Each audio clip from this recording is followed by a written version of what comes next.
பேரன்பு தனுசு ராசிக்கார நேயர்களுக்கு எனது இனிய வணக்கங்க. நம்ம இன்னைக்கு வீடியோ பதிவுக்குள்ள முழுமையா போறதுக்கு முன்னாடி முருகரை மனதார வணங்கிட்டு வீடியோ பதிவுக்குள்ள போகலாங்க. ஓ முருகா போற்றி, ஓ முருகா போற்றி, ஓ முருகா போற்றி, எனைக்காக்கும் முருகனே போற்றி. நல்லதே நடக்கும், நல்லது மட்டும் தான் நடக்கும். நம்மளோட தனுசு ராசிக்காரங்க சுதந்திரத்தை விரும்புவாங்க. நேர்மையான மற்றும் திறந்த மனப்பான்மை இவங்க கிட்ட இருக்கு. சாகசம், பயணம், புதிய விஷயங்களை கற்றுக்கொள்வதில் இவங்களுக்கு ஆர்வம் இருக்கு.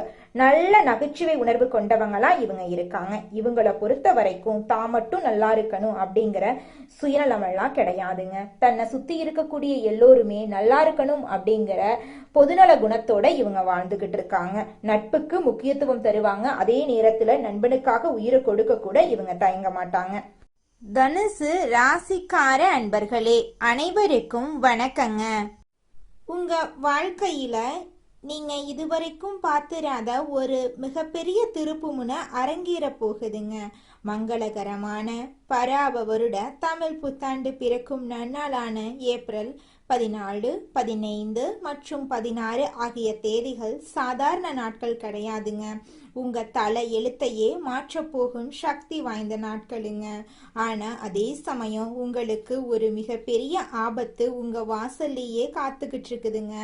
அந்த 4 நபர்கள் யாரு, நீங்க ஏன் உஷாரா இருக்கணும், அப்படி என்ன நடக்க போகுது என்பதை நமது இந்த சிறப்பு தொகுப்புல முழுமையா பார்த்து தெரிஞ்சுக்கலாங்க. இந்த காணொளிய ஒரு நொடி கூட தவிர்க்காம முழுமையா பாருங்க. ஏன்னா நீங்க செய்யும் ஒரு சிறு தவறு உங்களை தேடி வரும் அந்த மாபெரும் பொற்காலத்தை தவிடுபொடி ஆக்கிருங்க. நம்மளுடைய தனுசு ராசி மண்டலத்தின் 9வது வீடாக அமையுங்க. இந்த ராசி குரு பகவானை அதிபதியாக கொண்ட ஒரு உன்னதமான ராசியா இருக்கு. தனுசு ராசியில பிறந்த நீங்க இயல்பாகவே மிகவும் நேர்மையானவங்களா இருப்பீங்க. உள்ளத்தில் படுறத உள்ளபடி யாருக்கும் பயப்படாம முகத்துக்கு நேரா பேசும் தைரியம் கொண்டவங்களா நீங்க இருப்பீங்க. தர்மத்துக்கும் நியாயத்துக்கும் எப்போதுமே தலை வணங்கும் குணம் கொண்டவங்களா நீங்க இருக்கீங்க. ஆனா உங்களுடைய இந்த அதிவேகமான நேர்மையும் வெளிப்படையான பேச்சுமே உங்களுக்கு பல நேரங்கள்ல மிக பெரிய எதிரிகளை உருவாக்கி விடுதுங்க. தனுசு ராசியில பிறந்த நீங்க ஏன் எப்போதும் ஒருவித போராட்டத்துடனும் மற்றவர்கள் படாத மன கஷ்டத்தையும் அனுபவிக்கிறீங்க என்று எப்போதாவது யோசிச்சதுண்டா? இதற்கு காரணம் உங்க வெள்ளை உள்ளந்தாங்க. கடந்த சில ஆண்டுகளை சற்று திரும்பி பாருங்க. நீங்க யாருக்கெல்லாம் உண்மையா இருந்தீங்களோ, யாருடைய கஷ்டங்களை தீர்க்க ஓடோடி சென்று உதவினீங்களோ அவங்களே உங்களுக்கு மிகப்பெரிய துரோகத்தை செஞ்சிருப்பாங்க. அடுத்தவர்கள் படும் கஷ்டத்தை உங்களால பொறுத்து கொள்ளவே முடியாது. உங்க கையில பணம் இல்லாவிட்டாலும் கடன் வாங்கியாவது மற்றவங்களுக்கு உதவி செய்யும் இலகிய மனம் கொண்டவங்களா நீங்க இருக்கீங்க.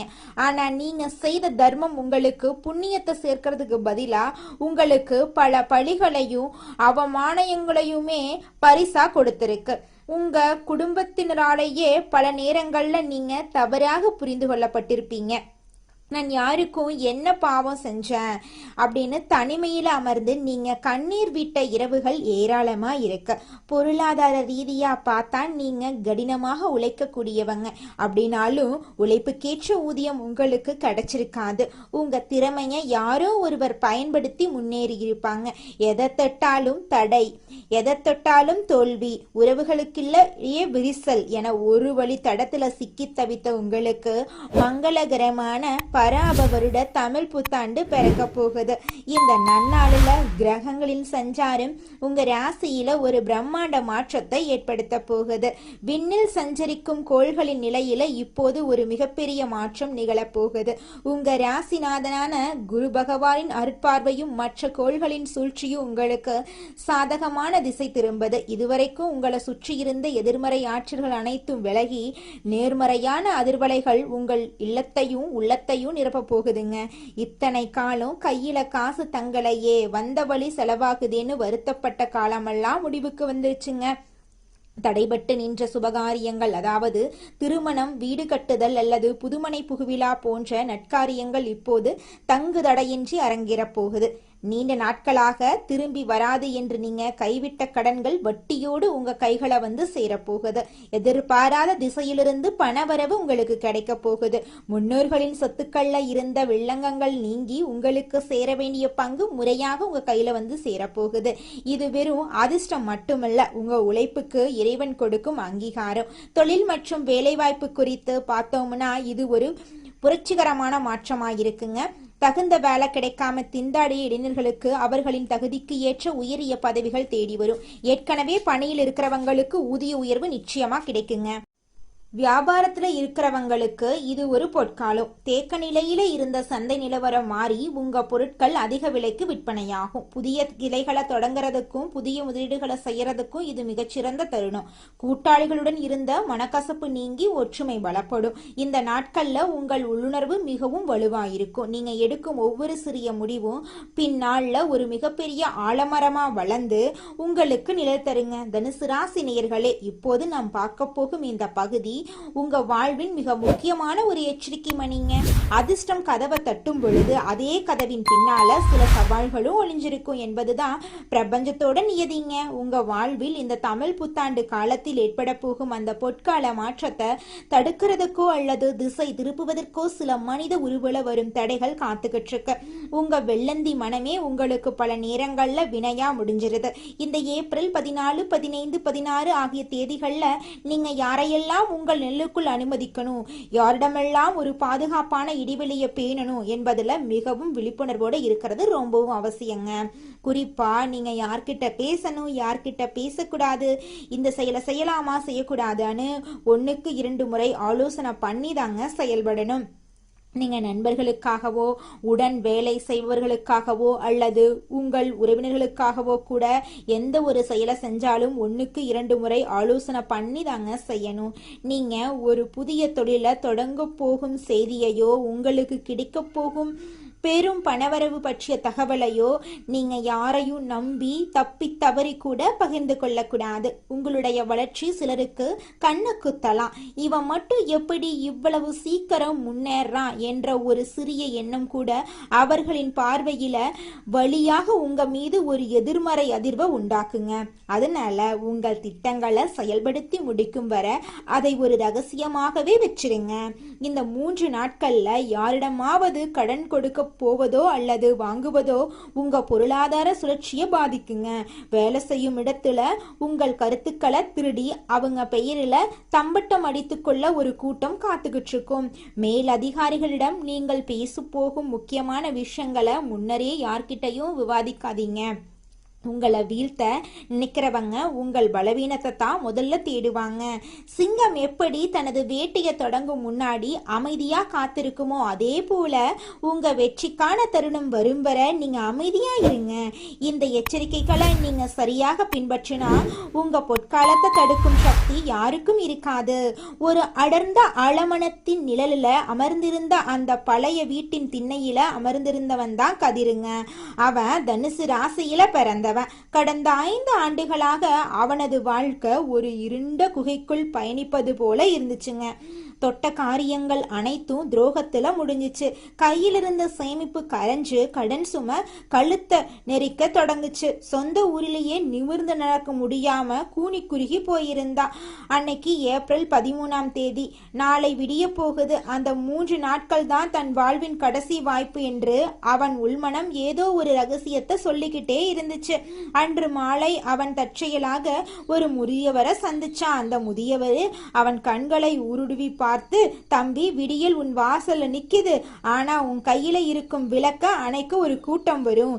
ஏப்ரல் 14லிருந்து 16 வரைக்கும் உன் நாவிக்கு பூட்டு போடு. குறிப்பா உன் திட்டங்களை யார்கிட்டையும் சொல்லாத அப்படின்னு எச்சரிச்சுட்டு மறைஞ்சிட்டாரு. புத்தாட்டு தினமான ஏப்ரல் 14 அதிகாலை கதிரின் அலைபேசிக்கு ஒரு அழைப்பு வந்துச்சு. அது அவனது நீண்ட நாள் நண்பன் முரளி. அவன் பெயர் மா என்ற எழுத்துல தொடங்குது என்பதை கதிர் சட்டென்று நினைவு கூர்ந்தான். முரளி மிகவும் கனிவா பேசினா. கதிர், உனக்கு ஒரு பெரிய வேலை வாய்ப்பு வந்திருக்கு, உடனே என்னை வந்து பாரு அப்படின்னு சொன்னான். முன்னதாக இருந்திருந்தா கதிர் ஓடோடி செஞ்சிருப்பான். ஆனா அந்த முதியவரின் எச்சரிக்கை அவன் காதுகள்ல ஒழிச்சது. இப்போது வர இயலாது முரளி, பிறகு பேசுறேன் அப்படின்னு சுருக்கமா முடிச்சிட்டான். பிறகுதான் தெரிஞ்சது முரளி சொன்ன அந்த வேலை வாய்ப்பு ஒரு மிகப்பெரிய பண மோசடி திட்டம் அப்படிங்கிறது. அவன் அந்த ஒரு வார்த்தை மௌனத்தால ஒரு பெரும் ஆபத்துல இருந்து தப்புனா. ஏப்ரல் 15ஆம் தேதி கதிர் ஒரு பழைய நிலம் சம்பந்தமான ஆவணங்கள்ல சரிபார்த்து கொண்டிருந்தான். அவனது தாத்தா வீட்டுக்கு சென்ற ஒரு சிறிய தரிசு நிலம் அது. அன்று மதியம் அவனது உறவினர் ஒருவர் சே என்ற பெயரில் தொடங்கும் பெயர் கொண்டவர் வீட்டுக்கு வந்தாரு. அந்த நிலத்தை விற்று விடலாம், நான் நல்ல விலை பேசி தர்றேன் அப்படின்னு அவர் சொன்னாரு. கதிர் அமைதியா மறுத்துட்டான். மறுநாள் ஏப்ரல் 16ஆம் தேதி காலை அரசாங்கத்திடமிருந்து ஒரு அறிவிப்பு வந்துச்சு. அந்த நிலத்தின் வழியாக ஒரு தேசிய நெடுஞ்சாலை அமைக்கலாம் அப்படின்னு. அதற்காக அந்த நிலத்துக்கு பல கோடி ரூபாய் இழப்பீடு வழங்கப்பட போகுது அப்படின்னு செய்தி அவருக்கு கிடைச்சிச்சு. கதிர் அதிர்ந்து போனான். அன்று மாலை அவனுக்கு ஒரு புதிய தொழில் தொடங்குவதற்கான முதலீடும் தானாகவே வந்து சேர்ந்துச்சு. அந்த 3 நாட்கள்ல அவன் காட்டிய நிதானமும் மௌனமும் தான் அவன் வாழ்க்கையில பல வகையான நன்மைகளை அவனுக்கு தேடித்தருது. இந்த கதிரை போலவே நீங்களும் அமைதியா பொறுப்பா இருந்தீங்கன்னா நிச்சயமா உங்க வாழ்க்கையில ஒரு வெற்றி கிடைத்தே தீருங்க. அதுல துளி கூட மாற்றமே கிடையாதுங்க. வரப்போகக்கூடிய நன்மைகளை இரட்டிப்பாக்கி கொள்ளவும் நீங்க செய்ய வேண்டிய ஆன்மீக கடமைகள் குறித்து இப்போது ஆழமா பார்க்கலாம். இந்த ஏப்ரல் 14, 15, 16 ஆகிய தேதிகள்ல நீங்க மேற்கொள்ள வேண்டிய சில எளிய அதே சமயம் மிக வலுவான வழிபாட்டு முறைகள் உங்க தலையெழுத்தையே மாற்றும் வல்லமை கொண்டதுங்க. உங்க வாழ்க்கையில நீங்க செய்யக்கூடிய முதல் விஷயம் என்னன்னு பாத்தீங்கன்னா, இந்த 3 தேதிகளிலும் நீங்க அதிகாலையிலே பிரம்ம முகூர்த்தத்துல எழுந்து நீராடி உங்க வீட்டுல பூஜை அறையில மகாலட்சுமியின் திருவுருவ படத்துக்கு மல்லிகை அல்லது வெந்தாமரை மலர்களார அலங்காரம் செய்யணும். நெய் தீபம் ஏற்றி வச்சு உங்கள் மனக்குறைகளை அந்த அன்னையிடம் ஒப்படைச்சிடுங்க. இத்தனை காலம் நான் பட்ட கஷ்டங்கள் போதும் தாயே, இனி வரும் காலம் எனக்கு ஒளியா அமையட்டும் என்று மனதார வேண்டிக் கொள்ளுங்க. வெள்ளிக்கிழமைகள்ல சுக்கிர உரையில இந்த வழிபாட்டை செய்யறது உங்களுக்கு ராஜயோகத்தை பெற்று தருங்க. அடுத்ததாக தானங்கள்ல சிறந்த தானமான அன்னதானத்தை பத்தி பார்க்கலாங்க. உங்க வசதிக்கு ஏற்ப ஏழை எளியவர்களுக்கோ அல்லது ஆதரவற்ற பெண்களுக்கோ உங்களால முடிந்த உணவை அளியுங்க. குறிப்பா இந்த புத்தாண்டு நாட்கள்ல தயிர் சாதம், பால் பாயாசம் அல்லது வெள்ளை நிற இனிப்பு வகைகளை தானமா வழங்குறது உங்கள் ஜாதகத்தில் இருக்கக்கூடிய தோஷங்களின் வீரியத்தை குறைக்குங்க. பார்வையற்றவர்களுக்கு உதவுறது சுக்கிர பகவானின் பரிபூரண அருளை உங்களுக்கு பெற்று தருங்க. இந்த 3 நாட்களும் நீங்க வெள்ளை அல்லது சந்தன நிற ஆடைகளை அணியறது உங்களுக்கு ஒரு கூடுதல் பலத்தை தருங்க. இது உங்களை சுற்றி ஒரு தெய்வீக பாதுகாப்பு கவசத்தை உருவாக்கி எதிர்மறை எண்ணங்கள்ல இருந்து உங்களை நிச்சயமா பாதுகாக்குங்க. இந்த நாட்கள்ல நீங்க எடுக்கும் ஒவ்வொரு முடிவும் உங்க எதிர்காலத்தை நிர்ணயிக்கும் அப்படிங்கறதால எந்த ஒரு காரியத்தையும் அவசரத்துல செய்யாதீங்க. யாரிடமும் வாக்குவாதம் செய்யாதீங்க. உங்கள் மௌனம்தான் இந்த 3 நாட்கள்ல உங்கள் மிகப்பெரிய வலிமையா இருக்கணுங்க. உங்க வெற்றி கனிகள் கனிந்து உங்க கைக்கு வரும் வர அதை மறைத்தே வச்சிருங்க. நீங்க செய்யும் இந்த எளிய ஆனா வலுவான பரிகாரங்கள் உங்க பாதையில் இருக்கக்கூடிய முட்களை அகற்றி மலர் பாதையா மாத்திருங்க. இந்த எச்சரிக்கைகளை மனதில் கொண்டு நிதானமா செயல்பட்டா உங்க வாழ்க்கையில இந்த புத்தாண்டு ஒரு மாபெரும் பொற்காலமா இருக்குங்க. நிச்சயமா உங்களுடைய ஆசைகள் கனவுகள் எல்லாமே இந்த காலகட்டத்துல நிறைவேறி தீருங்க. அது துளி கூட மாற்றமே கிடையாதுங்க. அடுத்ததாக நம்முடைய தனுசு ராசியில் இருக்கக்கூடிய ஒவ்வொரு நட்சத்திரக்காரர்களுக்கும் இந்த மாதம் எப்படி அமைஞ்சிருக்கு அப்படின்னு தெரிஞ்சுக்கலாங்க. நம்மளோட தனுசு ராசியில் இருக்கக்கூடிய முதல் நட்சத்திரம் மூலம். உங்களுக்கு இந்த மாதம் எப்படி அமைஞ்சிருக்கு அப்படின்னு பார்க்கலாங்க. இந்த மாதம் எடுத்த வேலையை சிறப்பாக செய்து முடித்து நற்பெயரை பெற போறீங்க. அதே நேரத்துல கூடுதலாக உழைக்க வேண்டி இருக்கும். மாணவர்கள் கவனத்தை சிதறவிடாம மிகவும் கவனித்து பாடங்களை படிக்கிறது நல்லது. சக மாணவர்களுடன் அனுசரித்து செல்றது நன்மை தரும். உத்தியோகஸ்தவர்களுக்கு எதிர்பார்த்த வங்கி கடன் கிடைக்கும். சக ஊழியர்கள் உங்களை விமர்சித்தாலும் அனுசரித்து போவாங்க. இது நாள் வரைக்கும் உங்க வாழ்க்கையில இருந்த அனைத்து பிரச்சனைகளுக்கும் இந்த மாதம் தீர்வு கிடைக்க போகுது. உங்களோட ஆசைகள் கனவுகள் எல்லாமே நிறைவேற போகுதுங்க. அடுத்ததாக நம்முடைய தனுசு ராசியில் இருக்கக்கூடிய நட்சத்திரம் பூராடம். உங்களுக்கு இந்த மாதம் எப்படி அமைஞ்சிருக்கு அப்படின்னு தெரிஞ்சுக்கலாங்க. இந்த மாதம் மன அமைதி உண்டாகுங்க. எதிலும் நட்பலன் உங்களுக்கு கிடைக்கும். திட்டமிட்டு செயலாற்றுவதிலும் உறுதியான முடிவு எடுப்பீங்க. வாக்கு வன்மையால காரிய வெற்றி உண்டாகும். எதிர்பாராத திடீர் செலவு உண்டாகலாம். அடுத்தவர் கூறத தவறாக புரிந்து கொண்டு பின்னர் வருத்தப்படும் சூழ்நிலை ஏற்படும். புதிய மேலதிகாரியின் அறிமுகம் உங்களுக்கு கிடைக்கும். புதிய பொறுப்புகள் உங்களுக்கு கிடைக்கும். திருமணமாகாதவர்களுக்கு திருமண தடை நீங்கி உங்களுக்கேற்ற சரியான வாழ்க்கை துணையோடு திருமணம் நடக்குங்க. குழந்தை பாக்கியம் இல்லாதவர்களுக்கு குழந்தை பாக்கியம் கிடைக்குங்க. பூர்வீக சொத்து ரீதியாக இருந்த அனைத்து பிரச்சனைகளுக்கும் தீர்வு கிடைக்குங்க. உங்களுக்கு வரவேண்டிய பூர்வீக சொத்து உங்க கையில வந்து சேரப்போகுதுங்க. அடுத்ததாக நம்முடைய தனுசு ராசியில் இருக்கக்கூடிய நட்சத்திரம் உத்திராடம் 1ஆம் பாதம். உங்களுக்கு இந்த மாதம் எப்படி அமைஞ்சிருக்குன்னு பார்க்கலாங்க. இந்த மாதம் கடவுள் பக்தி அதிகரிக்கும். கொடுக்கல் வாங்கல் சொத்து வாங்குறதுல கவனம் தேவை. தொழில் வியாபாரத்துல இருந்த போட்டி நீங்கும். கடன் விவகாரங்கள் கட்டுக்குள் இருக்கும். சரக்குகளை வாடிக்கையாளர்களுக்கு அனுப்பும் போது கவனம் தேவை. நல்லவர்களின் நட்பை இழந்து விடாதீங்க. உணர்ச்சி வசப்பட்டு பேசுறத குறைத்து கொள்றது உங்க வாழ்க்கைக்கு ரொம்பவும் நல்லதுங்க. குருவிற்கு சாமந்தி மலரை சமர்ப்பித்து வியாழக்கிழமையில் வணங்கி வர எல்லா நன்மைகளும் உங்கள் வாழ்க்கையில் உண்டாகும். உங்கள் வாழ்க்கையில் நல்லது தாங்க நடக்கும். கெட்டதென்ற பேச்சுக்கு துளி கூட இடம் கிடையாதுங்க. இது நாள் வரைக்கும் உங்களை வேண்டாம் என்று உதறி தள்ளிட்டு போன சொந்த பந்தங்கள் எல்லோருமே இனி வரக்கூடிய காலங்களில் உங்களை தேடி வரப்போறாங்க. புதுசா நிலம் வாங்க போறீங்க, காடு வாங்க போறீங்க, கார் வாங்க போறீங்க, வீடெல்லாம் கட்ட போறீங்க. உங்க வாழ்க்கையில மேலும் நல்லதெல்லாம் நடக்க நீங்க செய்யக்கூடிய பரிகாரம் என்னன்னு பார்த்தீங்கன்னா, உங்க வீட்டுக்கு பக்கத்துல இருக்கக்கூடிய கண்ணு தெரியாத குழந்தைங்களுக்கு உங்களால முடிஞ்ச உதவிகளை செஞ்சுக்கிட்டு வாங்க. உதவி செய்யணும் அப்படிங்கிறதுக்காக நீங்க லட்சக்கணக்கில் செலவு பண்ணணும் அப்படிங்கிற அவசியம் கிடையாது. உங்களால முடிஞ்ச அளவுக்கு ஒரு பேனா வாங்கித்தாங்க, ஒரு பென்சில் வாங்கித்தாங்க. இந்த உதவியை செய்யறதன் மூலமா உங்க வாழ்க்கையில நீங்க செஞ்ச பாவங்கள் எல்லாம் குறைய போகுது. உங்களுடைய வாழ்க்கையே சொர்க்க வாழ்க்கையா மாறிடுங்க. நல்லதே நடக்கும். நல்லது மட்டும்தான் நடக்கும். நன்றி, வணக்கம்.